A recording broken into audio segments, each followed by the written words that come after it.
Welcome back to our Python tutorial series.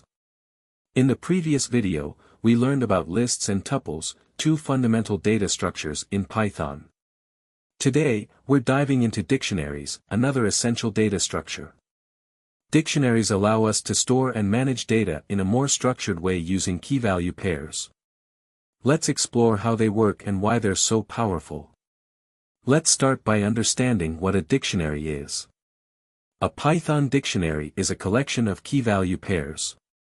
Each key must be unique and immutable, such as a string or number, while the values can be of any data type, including lists, other dictionaries, or even functions. Think of it as a real-world dictionary where you look up a word, the key, to find its definition, the value. Creating a dictionary is simple. You use curly braces, and specify each key-value pair separated by a colon. For example, in this dictionary, we have keys like name, age, and city, with their respective values. Dictionaries are ideal for organizing data with a natural pairing, like names and ages or products and prices. To access a value in a dictionary, you use its key. For example, my_dict, name, retrieves the value Alice. Alternatively, you can use the get method, which is safer because it won't throw an error if the key doesn't exist. This makes dictionaries both powerful and flexible for data retrieval.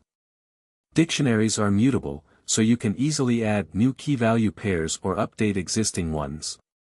For example, to add a new key, country, you assign it a value, and to update the value of an existing key, like age, you simply reassign it. This flexibility makes dictionaries incredibly useful for dynamic data. You can also remove key-value pairs from a dictionary. Use the pop method to remove a specific key and its value, or the clear method to remove all items from the dictionary. These methods help you manage your data efficiently when it's no longer needed. Dictionaries also allow you to iterate through their contents. You can loop through just the keys, the values, or both the keys and values together using the items method. This makes it easy to process or display all the data stored in a dictionary. Dictionaries are incredibly versatile. They're commonly used to store configurations, represent structured data in formats like